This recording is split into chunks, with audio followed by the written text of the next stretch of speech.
नमस्कार साथियों, आज के एक नई वीडियो में आप सभी का स्वागत है। आज हम लोग सेमेस्टर 5 कोर पेपर 12 के कुछ महत्वपूर्ण प्रश्न देखने वाले हैं, यानी कि चीन का इतिहास हम लोग देखने वाले हैं, जो एग्जाम में पूछे जाने की बहुत अधिक चांस हैं। तो चलिए बिना देर किए आज के इस वीडियो को स्टार्ट करते हैं। प्रश्न संख्या 2 है, बॉक्सर विद्रोह के कारणों तथा परिणामों का वर्णन करें। इससे पहले जो है हमने एक प्रश्न को बता दिया है, तो आपने अगर अभी तक नहीं देखा है तो प्लेलिस्ट में जाके आप देख सकते हो। आज हम लोग देखने वाले हैं बॉक्सर विद्रोह के कारण क्या थे तथा इसके क्या परिणाम हुए।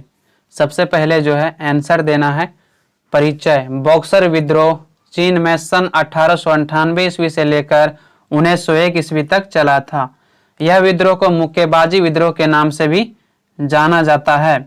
अगर बॉक्सर विद्रोह की बात करें तो यह कहाँ पर हुआ था, तो चीन में हुआ था। कब हुआ था, तो 1898 में इसकी प्रारंभ हुआ था और यह जो है समाप्त 1901 ईस्वी में हुआ था। इस विद्रोह को जो है मुक्केबाजी विद्रोह के नाम से भी जाना जाता है। यह विद्रोह होने का कारण था चीन पर यूरोपियों का प्रभाव अधिक बढ़ना। इसके अतिरिक्त इस विद्रोह होने का कारण चीन में ईसाई धर्म का फैलाव अधिक होना भी माना जाता है। अगर हम बॉक्सर विद्रोह की बात करें तो यह चीन में क्यों हुआ था, तो इसके दो प्रमुख कारण थे। पहला कारण यह था कि चीन में जो है यूरोपियों का प्रभाव दिन प्रतिदिन बढ़ता जा रहा था। दूसरा कारण यह था कि यहाँ पर जो है जब यूरोपियों का प्रभाव बढ़ता जा रहा था तो चीन में उन्होंने जो है ईसाई धर्म को फैलाने का प्रयास किया। ईसाई धर्म के प्रचारकों ने बढ़ चढ़ के ईसाई धर्म को प्रचार किया और अधिक से अधिक चीनी लोगों को ईसाई धर्म को स्वीकार कराया। यह विद्रोह एक हिंसक आंदोलन था। बॉक्सर आंदोलन को चीन में मुक्केबाजी संघ और ईसाई धर्म के कारण लड़ा गया था, यानी कि जो बॉक्सर विद्रोह था एक हिंसक आंदोलन था। बॉक्सर आंदोलन को जो है चीन के मुक्केबाजी संघ और ईसाई के कारण लड़ा गया था। जो चीन के नागरिक थे जिन्होंने ईसाई धर्म को स्वीकार कर लिया था, सबसे पहले मुक्केबाज संघ ने उनको निशानी बनाया। मुक्केबाज को अंग्रेजी में बॉक्सर नाम पड़ा, इसीलिए यह विद्रोह बॉक्सर के नाम से प्रसिद्ध हुआ। आपको जैसे कि हमने बताया था कि मुक्केबाज को जो है अंग्रेजी में बॉक्सर नाम पड़ा, इसीलिए जो है यह विद्रोह बॉक्सर के नाम से जाना गया या प्रसिद्ध हुआ। उसके बाद नेक्स्ट आपको हेडिंग बनाना है बॉक्सर विद्रोह के कारण। बॉक्सर विद्रोह के क्या कारण था इसके बारे में आपको लिखना है। बॉक्सर विद्रोह के एक से अधिक कारण था जो निम्नलिखित बिंदुओं द्वारा समझा जा सकता है। बॉक्सर विद्रोह का जो है एक कारण नहीं था, बहुत सारे कारण था। पहला आपको बनाना है चीन पर विदेशी शक्तियों की स्थापना का भय होना। चीन में विदेशी लोगों का प्रभाव दिन प्रतिदिन बढ़ता जा रहा था। यूरोप के देशों द्वारा चीन के लोगों का शोषण कर रहे थे, यानी कि चीन में जो है विदेशी लोगों का प्रभाव दिन प्रतिदिन बढ़ता जा रहा था। यूरोप के देशों के लोगों ने चीन वासियों का शोषण और अत्याचार करना प्रारंभ कर दिया था। इससे पहले जो युद्ध हुआ था उसमें यूरोपियों ने चीन में अपना अधिकार प्राप्त कर लिया था। यूरोप के देशों ने चीन के नागरिकों के प्रति दबाव डालना शुरू कर दिया। यहाँ के नागरिकों के साथ अत्याचार और शोषण किया जा रहा था, जिससे परेशान होकर यहाँ के लोगों ने विवश होकर यूरोप के विरुद्ध युद्ध लड़ने के लिए तैयार हो गया, ताकि इनके शोषण और अत्याचार से छुटकारा मिल सके। यानी कि इसमें यह कहा गया है कि चीन में इससे पहले जो अफीम का युद्ध हुआ था, उस युद्ध में यूरोपियों ने चीन पर अपनी सत्ता स्थापित करने में सफलता पाई थी, चीन में व्यापार करने में सफलता पाई थी, जिसके कारण जो है धीरे धीरे चीन वासियों पर इन्होंने दबाव डालना शुरू कर दिया था। चीन के लोगों पर यूरोपियों ने शोषण और अत्याचार करना प्रारंभ कर दिया था। यहाँ के लोगों का शोषण किया जा रहा था, यहाँ के लोगों पर अत्याचार किया जा रहा था, जिसके कारण जो चीन के जनता थे काफी परेशान हो गया था यूरोपियों से। चीन के जनता किसी भी हालात में यूरोपियों से छुटकारा पाना चाहता था, जिसके कारण चीन के जनता विवश होकर यूरोपियों के विरुद्ध युद्ध लड़ने का सोचा, विद्रोह करने का सोचा, ताकि उनके अत्याचार और शोषण से इनको छुटकारा मिल सके। यूरोपियों के शोषण और अत्याचार के कारण ही चीन के लोगों के अंदर देशभक्ति की भावना जगी। अब लोग अपने राष्ट्र के लिए बलिदान देने के लिए तैयार हो गया। चीन के नागरिक किसी भी हालत में यूरोपियों से छुटकारा पाना चाहता था। इसी दौरान चीन के नागरिकों पर यूरोपियों द्वारा हो रहे अत्याचार को रोकने के लिए एक संगठन बनाया, जिसे अंग्रेजी में बॉक्सर संघ नाम दिया गया। इसमें यह कहा गया है कि यूरोपियों के शोषण और अत्याचार के कारण चीन के लोगों के अंदर देशभक्ति की भावना बढ़ी। इसी प्रकार से चीन में यूरोपियों द्वारा शोषण और अत्याचार किया जा रहा था, तो यहाँ की जनता काफी परेशान थी। यहाँ की जनता विवश होकर उनके विरुद्ध युद्ध लड़ने का सोचा, तभी जो है उनसे छुटकारा मिल सकेगा, तभी उनको जो है अत्याचार और शोषण नहीं किया जाएगा। इसीलिए सभी लोगों ने मिलकर एक संगठन बनाया जिसे बॉक्सर संघ नाम दिया गया है ना। बॉक्सर संघ बनाने का उद्देश्य था यूरोपियों से छुटकारा पाना, यूरोपियों के शोषण और अत्याचार से छुटकारा पाना। चीनी सरकार की कमजोरी और विदेशियों के चीन पर बढ़ते प्रभाव के कारण यहाँ के जनता को यह भय सताने लगी थी कि चीन का शासन विदेशों के हाथ में न चला जाए। यही कारण था कि चीन में बॉक्सर विद्रोह हुआ। यानी कि इसमें यह कहा गया है कि जो चीनी सरकार थी वह पूरी तरह से कमजोर हो चुकी थी। वह जो है किसी भी विद्रोह को दबाने के लिए विदेशियों से सहायता लेना प्रारंभ कर दिया था। दूसरा पॉइंट बनाना है चीनी सरकार की कमजोरी। चीन में इस समय मंचू सरकार का शासन व्यवस्था चल रही थी। वह विद्रोह को दमन करने के लिए हमेशा विदेशी शक्तियों से मदद मांगती थी। इससे यूरोपीय और चीन के नज़रों में मंचू सरकार कमजोर साबित हो गया था। इसमें यह कहा गया है कि जो मंचू सरकार था यानी जो किंग वंश था वह शासन व्यवस्था को चलाने में पूरी तरह से विफल हो गया था। जब चीन में किसी भी प्रकार का विद्रोह छिड़ जाता था तो ऐसी स्थिति में जो मंचू सरकार था उस विद्रोह को दबा नहीं पाता था। उस विद्रोह को दबाने के लिए हमेशा यूरोपियों या विदेशियों का सहायता लेता था। यूरोपियों के शक्तियों की सहायता से ही उन विद्रोह को दबाता था, जिसके कारण यूरोपियों और चीन के जनता के नज़रों में जो मंचू सरकार था वह कमजोर साबित हो चुका था। ध्यान रहे यहाँ पर जो मंचू है यह मंचू इसलिए कहा गया है क्योंकि जो किंग साम्राज्य था, किंग राजवंश था, वो मंचूरिया से आया था। वह मंचू जातीय समूह था, जिसके कारण जो है उन्हें मंचू सरकार कहा गया है। ये लोग मंचू भाषा को जानते थे या मंचू जाति समूह का था, इसीलिए जो है इनको मंचू सरकार कहा गया है। इससे चीन के अंदर यह आवाज उठने लगी थी कि विदेशी शक्तियों के साथ गठबंधन करके देश चलाने वाले को सत्ता में रहने का कोई अधिकार नहीं है। जब मंचू सरकार के कमजोरियों के बारे में चीन के जनता को पता चला तो चीन के जनता का कहना था कि जो विदेशियों शक्तियों के साथ गठबंधन बना के देश चलाता है उनको सत्ता पर रहना ही नहीं चाहिए, बल्कि उन्हें सत्ता पर से हटा देना चाहिए, नहीं तो आने वाला समय में हम यूरोपियों का गुलाम रहेंगे। इसी बीच चीन की यालू नदी पर भीषण बाढ़ आई, जिसमें जान माल का अत्यधिक मात्रा में नुकसान हुआ। चीनी सरकार बाढ़ पीड़ितों की मदद करने में विफल रही, जिससे चीनी सरकार जनता के नजरों में कमजोर शासक साबित हुआ, जिसके कारण ही चीन में मंचू सरकार के प्रति जनता में आक्रोश की भावना बढ़ने लगी। यानी कि इसमें एक घटना हो गया था कि यालू नदी पर भीषण बाढ़ आई थी और बाढ़ आने के कारण अत्यधिक मात्रा में जान माल का नुकसान हुआ था। चीनी सरकार जो है बाढ़ पीड़ितों को किसी भी प्रकार की सहायता नहीं करी थी। जब चीनी सरकार ने बाढ़ पीड़ितों को किसी भी प्रकार का सहायता नहीं किया, ऐसे में जनता के नज़रों में जो चीनी सरकार था यानी कि मंचू सरकार वह काफ़ी कमज़ोर शासक साबित हुआ, जिसके कारण यहाँ के जो जनता था वो किसी भी हालत में चीन के मंचू सरकार को सत्ता से हटाना चाहता था। यहाँ पर जो है सभी के मन में मंचू सरकार के प्रति आक्रोश की भावना बढ़ गई थी। उनके प्रति सभी लोग गुस्सा थे क्योंकि जो है बाढ़ पीड़ितों को किसी भी प्रकार की सहायता नहीं की गई थी। तीसरा है यूरोपीय पूंजीपतियों के प्रति घृणा होना। यूरोपीय चीन में व्यापार करने के लिए आए थे, लेकिन धीरे धीरे यूरोपियों ने चीन के संपूर्ण व्यापार को अपने नियंत्रण में ले लिया। यहाँ पर यह कहा गया है कि यूरोपीय जो है चीन में क्यों आया था, तो यूरोपीय लोग चीन में आया था व्यापार करने के लिए, लेकिन धीरे धीरे जो है यूरोपियों ने चीन के संपूर्ण व्यापार को अपने नियंत्रण में ले लिया था।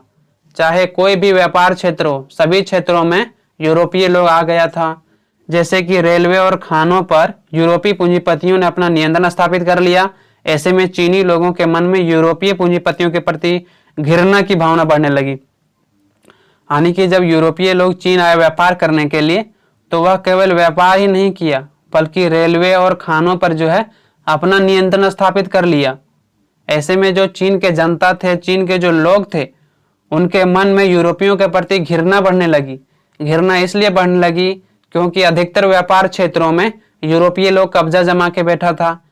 चौथा जो आपको पॉइंट बनाना है वो है धार्मिक कारण। बॉक्सर विद्रोह का एक धार्मिक कारण भी था। चीन में विदेशी व्यापारियों के साथ साथ ईसाई धर्म प्रचारक और पादरी भी आए थे। इसमें यह कहा गया है कि बॉक्सर विद्रोह का जो एक कारण माना जाता है वो है धार्मिक कारण। चीन में जो है विदेशी लोग व्यापार करने आए थे, साथ ही साथ जो है व्यापारियों के साथ ईसाई धर्म प्रचारक और पादरी भी आया था, जिन्होंने चीन में जो है ईसाई धर्म का प्रचार प्रसार किया। चीन में ईसाई धर्म का प्रचार करते गए और चीन में ईसाइयों का प्रभुत्व बढ़ता चला गया। जब चीन में जो है ईसाई धर्म का प्रचार होने लगा तो ऐसे स्थिति में जो है अधिकतर चीनी वासी ईसाई धर्म को स्वीकार करने लगे। स्वीकार करने के कारण ईसाई का प्रभुत्व चीन में बढ़ने लगा। बड़ी संख्या में चीनी नागरिक ईसाई धर्म अपनाने लगे। इन चीनी ईसाइयों को विदेशी से कई सुविधा मिलने लगी थी, जिसके कारण ही यह चीनी ईसाई चीन की प्राचीन सभ्यता और संस्कृतियों का खंडन करने लगा। यानी कि जब यूरोप से ईसाई धर्म प्रचारक आया जिन्होंने चीन वासियों को ईसाई बनाया, तो ऐसे स्थिति में बड़ी मात्रा में जो है बड़ी संख्या में चीनवासी ईसाई धर्म को स्वीकार करते जा रहे थे। जो चीन के निवासी थे उन्होंने जो है ईसाई धर्म को स्वीकार कर लिया और ईसाई धर्म को स्वीकार करने के बाद चीन के जो संस्कृति है, जो सभ्यता है, उनका विरोध करना प्रारंभ कर दिया, उनको खंडन करने का प्रयास करने लगा। ऐसे स्थिति में जो है यह समस्या और अधिक बढ़ गया, क्योंकि यह पहले जो है चीनवासी था लेकिन इन्होंने ईसाई धर्म को स्वीकार कर लिया था। इसीलिए अब जो है चीन में जो संस्कृति था, जो सभ्यता था, उनका खंडन करने लगा। इसमें एक बात यह भी कहा गया है कि जो चीन के नागरिक थे उन्होंने ईसाई धर्म को इसलिए स्वीकार किया क्योंकि जो है इनको विदेशों से अनेक प्रकार की सुविधा दिया जाता था। लेकिन चीन के समाज पर यह इल्जाम लग रहा था कि चीन अपनी संस्कृति को भ्रष्ट कर रहा है। इसके अलावा किसानों का भी संपत्ति को छीनने में इन्हीं ईसाइयों का हाथ था। यहाँ पर एक बात आपको ध्यान देने वाली है कि चीन के जो नागरिक पहले था, जिन्होंने ईसाई धर्म को स्वीकार कर लिया था, उन्होंने खुद अपनी संस्कृति और अपनी सभ्यता को खंडन करना प्रारंभ कर दिया था। ऐसे में जो ईसाई धर्म के प्रचारक थे, जो पादरी थे, उन्होंने चीन के नागरिकों पर आरोप लगाना प्रारंभ कर दिया कि जो आपकी संस्कृति है, जो आपकी सभ्यता है, खुद आपके चीन के नागरिक ही उनका खंडन कर रही है, जबकि जो ईसाई स्वीकार कर लिया था वह जो है चीन के सभ्यता और संस्कृति का खंडन कर रही थी। तो एक प्रकार से जो ईसाई प्रचारक थे वह इसलिए आरोप लगा रहे थे क्योंकि चीन के ही नागरिक थे, भले उन्होंने ईसाई धर्म को स्वीकार कर लिया है लेकिन वही जो है अपनी संस्कृति और सभ्यता का खंडन कर रही थी। यहाँ तक कि जो किसान था उनका भी संपत्ति ईसाइयों ने ही छीना था। कौन ईसाई छीना था? जो पहले चीन के नागरिक थे, जो बाद में ईसाई धर्म को स्वीकार कर लिया था, उन्होंने जो है किसानों के संपत्ति को छीनना प्रारंभ कर दिया। और जो यूरोप के पादरी थे या जो यूरोप के ईसाई प्रचारक थे, उन्होंने जो है चीन के नागरिकों पर जो है आरोप लगाया कि आपके नागरिक खुद जो है किसानों के संपत्ति को छीना है। ऐसे में चीनी लोगों के मन में इन ईसाइयों के प्रति क्रोध की भावना बढ़ने लगी थी। इसके अलावा विदेशी ईसाई मिशनरियों ने चीनी ईसाइयों के पक्ष में वकालत करना भी शुरू कर दिया था कि चीनवासी खुद अपने धर्म और संस्कृति का खंडन कर रहा है। एक तो चीन में जो है ईसाई प्रचारक अपने धर्म का प्रचार कर रहा था और चीन वासियों से गलत कार्य करवा रहा था। दूसरी बात यहाँ ये है कि वही ईसाई धर्म प्रचारकों ने चीन के लोगों पर यह आरोप लगाना प्रारंभ कर दिया, आपके जो संपत्ति को छीना जा रहा है वो आपके नागरिक खुद छीन रही है, आपके संस्कृति और सभ्यता का जो खंडन कर रही है आपके नागरिक खुद कर रही है। अपनी ओर से ईसाई धर्म प्रचारकों ने सफाई देने लगा, अपनी ओर से ईसाई धर्म प्रचारकों ने वकालत देना प्रारंभ कर दिया कि हमारी इसमें कोई गलती नहीं है, आपकी जनता, आपके नागरिक ही आपकी संस्कृति और सभ्यता का खंडन कर रही है। पांचवा जो पॉइंट बनाना है वो है यूरोपीय देशों द्वारा विद्रोह को कुचलने का प्रयास। विदेशी ताकतों ने इस विद्रोह को कुचलने के लिए 8 राष्ट्र मिलाकर एक संगठन बनाया। इस गुट में Austria, Hungary, France, Germany, Italy, Japan, रूस, ब्रिटेन और संयुक्त राज्य अमेरिका था। यूरोपीय देशों ने जो है बॉक्सर विद्रोह को कुचलने के लिए 8 राष्ट्र मिलकर एक संगठन बनाया ताकि बॉक्सर विद्रोह को चीन में कुचला जा सके। इसमें कौन कौन राष्ट्र शामिल था? तो इसमें था Austria, Hungary, France, Germany, Italy, Japan, रूस, ब्रिटेन और संयुक्त राज्य अमेरिका। इन सभी ने एक गुट बनाया ताकि बॉक्सर विद्रोह को पूरी तरह से कुचला जा सके। यह गुट बाहर से 20,000 सैनिकों को चीन में लाया और चीनी सरकार को हराकर उन्होंने बीजिंग पर कब्जा कर लिया। इसके बाद 7 सितंबर 1901 को उन्होंने चीनी सरकार से हस्ताक्षर करवाया। यानी कि इन यूरोपियों ने लगभग 20,000 सैनिकों को चीन में उतार दिया और चीनी सरकार को जो है यहाँ पर पराजित कर लिया और पराजित करने के बाद बीजिंग पर कब्जा कर लिया, जिसके बाद चीन सरकार को जो है यूरोपियों से एक संधि करनी पड़ी और इस संधि में हस्ताक्षर होने के बाद यह युद्ध समाप्त होता है, जिसमें चीन पर 45 करोड़ पाउंड का जुर्माना थोप दिया गया और यह कहा कि चीन 2 वर्षों तक बाहर से किसी भी प्रकार का हथियार नहीं मंगवा सकता है। हथियारों के मंगवाने पर पाबंदी लगा दिया गया। इसके अतिरिक्त चीनी सरकार को औपचारिक रूप से कई विदेशी सरकारों से भी माफी मांगनी पड़ी और कुछ अन्य दंड को भी भुगतने पड़े। यानी कि इस युद्ध के बाद, इस विद्रोह के बाद 45 करोड़ पाउंड का जुर्माना जो है चीन के सरकार को थोपा गया और यह कहा कि चीन लगभग जो है 2 वर्षों तक किसी भी राष्ट्र से हथियार नहीं मंगवा सकता है, यानी कि नहीं खरीद सकता है। हथियार के मंगवाने खरीदने पर पूरी तरह से पाबंदी लगा दिया गया। इसके अलावा जो है चीनी सरकार को अन्य विदेशी राष्ट्रों से जो है माफी भी मांगनी पड़ी थी और अन्य प्रकार के भी दंड उनको भुगतने पड़े। उसके बाद आपको हेडिंग बनाना है बॉक्सर विद्रोह के परिणाम। आपको प्रश्न में पूछा गया है कि बॉक्सर विद्रोह के क्या परिणाम थे, इसीलिए जो है जो हम लोग हेडिंग बनाएंगे वो है बॉक्सर विद्रोह के परिणाम। बॉक्सर विद्रोह असफल रहा क्योंकि इस विद्रोह को विदेशी ताकतों की मदद से कुचल दिया गया। बॉक्सर विद्रोह जो है असफल रहा। क्यों असफल रहा? इसलिए असफल रहा क्योंकि इसमें 8 राष्ट्र मिलकर चीन के विरुद्ध लड़ रहा था। तो जब 8 राष्ट्र मिलकर चीन के विद्रोह को दबाने का प्रयास करेगा तो आसानी से दबा देगा, जिसके कारण जो है यह विद्रोह विफल हो गया। बॉक्सर युद्ध का परिणाम यह हुआ कि बॉक्सर विद्रोहियों द्वारा हजारों की संख्या में ईसाई मारे गए। जब विदेशी के सेनाओं ने चीन पर कब्जा किया तो उन इलाकों में उन्होंने बहुत खून खराबा किया और वहां की महिलाओं के साथ यूरोपीय सिपाहियों ने खुलेआम बलात्कार किया। इसमें यह कहा गया है कि बॉक्सर युद्ध का परिणाम यह हुआ कि बॉक्सर विद्रोहियों द्वारा हजारों की संख्या में ईसाई मारे गए। बहुत अधिक खून खराबा इस विद्रोह में हुआ था। इसमें यह भी कहा गया है कि जब यूरोपियों ने चीन में बॉक्सर विद्रोह को दबाने का प्रयास किया, कुचलने का प्रयास किया, तो इस दौरान सैनिकों ने चीन के महिलाओं के साथ गलत व्यवहार किया, उनके साथ खुलेआम बलात्कार किया।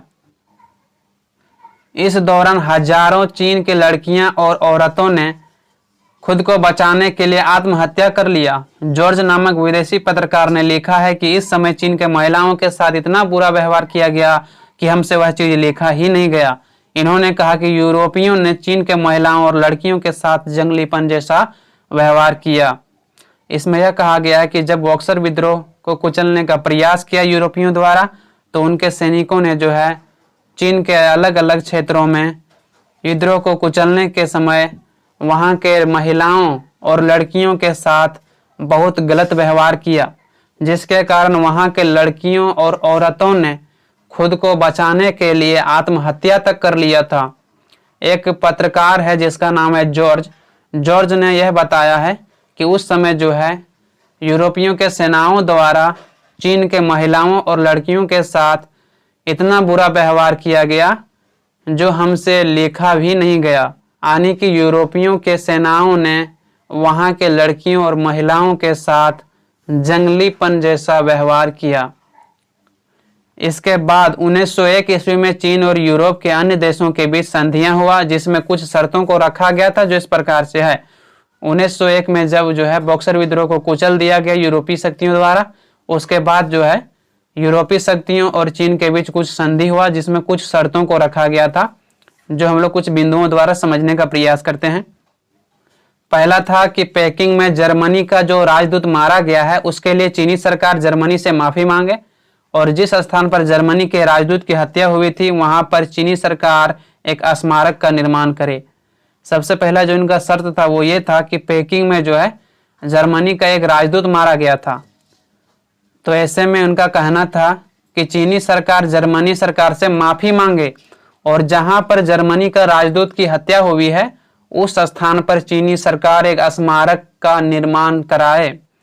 दूसरा इसमें शर्त था कि विदेशियों के साथ चीन के राज कर्मचारियों ने गलत व्यवहार किया है, उन राज कर्मचारियों को चीन सरकार कठोर दंड दे। दूसरा इसमें यह शर्त रखा गया था कि विदेशियों के साथ जो है चीन के जो कर्मचारी थे उन्होंने गलत व्यवहार किया है, इसीलिए जो है चीन सरकार अपने राज कर्मचारियों को कठोर दंड दे, इसकी मांग की थी किसने? यूरोपीय शक्तियों ने। तीसरी जो बात इसमें कही गई थी वो था 2 वर्षों तक चीन ना तो कोई हथियार को बना सकती है और ना ही किसी अन्य राष्ट्रों से खरीद सकता है।